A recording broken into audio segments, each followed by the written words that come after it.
up, everybody? Today is cleanup day.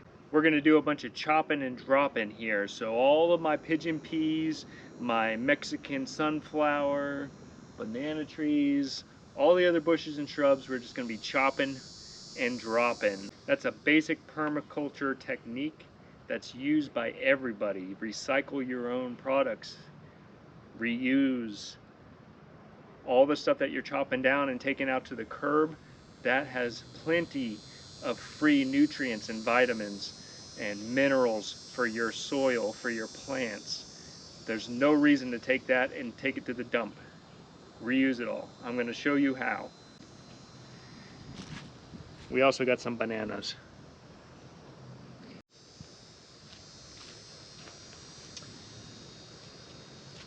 Alright, so the tools you're going to need: machete, pair of loppers, cutters, whatever you guys use.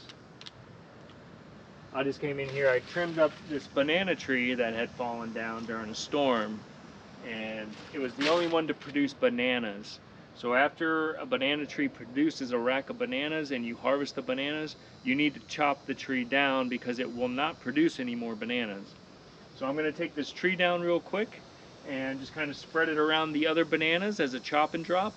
So all the minerals and nutrients from the banana leaves and that banana tree that I just cut will eventually work its way back into the soil and feed future banana trees. If you guys aren't recycling and reusing your own yard waste, you're essentially robbing yourself. Eventually, your soil is going to get exhausted, forcing you to purchase commercial fertilizers. All right, the banana tree is all trimmed up. Got the old one that had fallen over cut down and chopped into little pieces, and everything is dispersed around my other banana trees. So, like I said, this is a basic permaculture principle: chop and drop. Not only is this eventually going to provide fertilizer, nutrients, minerals, all that back into the soil, but it also acts as a mulch. So it's going to help suppress the weeds around here and keep all that manageable. So another thing that you can use as a chop and drop is weeds. So all of these Biden's alba here, these little white and yellow flowers, this is considered a weed by a lot of people. It's actually a wild edible. You can eat Biden's alba. They're also called, I think they're called Spanish needles, maybe? And that's because of the seeds that they produce. They stick to your clothes. You can pull those up and just throw them on the ground and act as a chop and drop. The other things that I need to do, as you guys can see, these pigeon peas behind me right here. This pigeon pea tree is huge and it's starting to suffocate some of the other plants. I got some that's a Meyer lemon and a key lime and all that. It's starting to suppress the sunlight because it's gotten so huge, and I have so many of these pigeon peas that have just gotten too big, too out of control. Look at this one. Look at the trunk on this one. This thing's huge.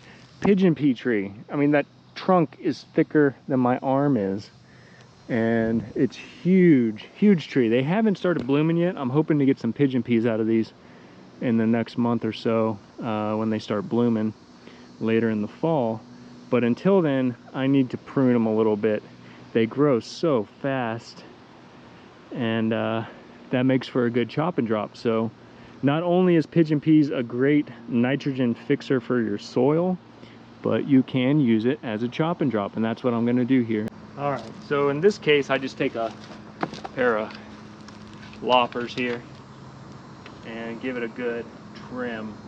I want to get more sunlight for my fruit trees that are underneath it, so I'm going to do my best to prune it. When you do prune it, it does shoot out new growth. So you can see I pruned it here and here, and new growth is starting to come all around there.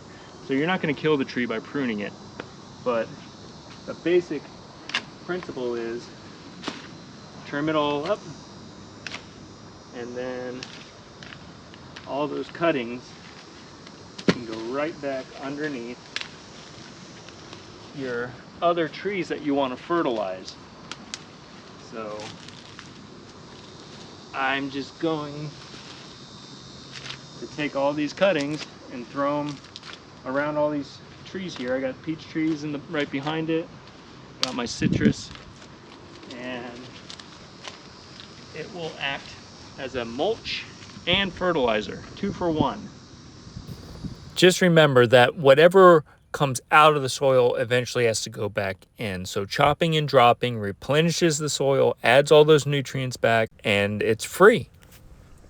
All right, so this tree is all trimmed up, a little bit more sunlight, and I just spread the cuttings all around my fruit trees as a mulch slash fertilizer. This is like a slow release fertilizer, so as this stuff breaks down slowly, it just fertilizes, returns back to the soil, returns back to the earth, and feeds my fruit trees. If you have a whole lot of chop and drop material, you can just take some of the smaller stuff and just throw it in your compost. It'll break down there and probably break down even faster in your compost pile, and you can use that later on as you need it. So I'm gonna finish trimming up all these pigeon peas, and then we'll go to the next chop and drop I want to show you guys.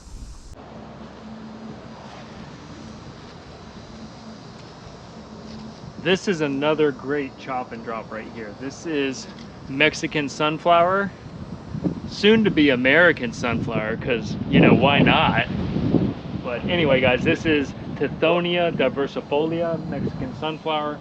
It is another super fast growing chop and drop. It also has big yellow sunflower like flowers, so it's pretty, but a lot of people just use this as a chop and drop because it grows so fast. If you don't constantly chop this down, it will spread and grow like crazy. I just cut this one probably 2 months ago, all the way down to here. This is my last cut right here. And within 2 months, it has done this again. So again, this is a great chop and drop. Lots of minerals in these. Filled with potassium, good for chopping and dropping around bananas or any other plants that love potassium. But it's very easy to chop down. It grows like a weed, and yeah, makes an excellent chop and drop. I love this stuff. Highly recommend you guys get some of this. It's very simple to propagate as well. If you look at any of my other videos about propagation, I go over how to do that.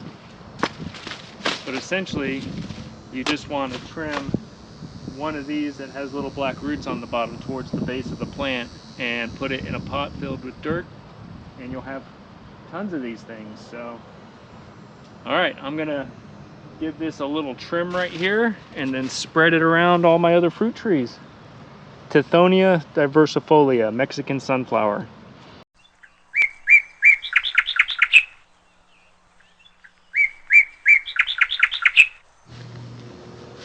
Alright guys, I'm not going to bore you too much with this video. It's not an exciting topic, but it is a food forest and permaculture principle that you should all live by.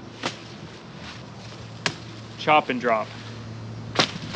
Free fertilizer, free mulch, free everything.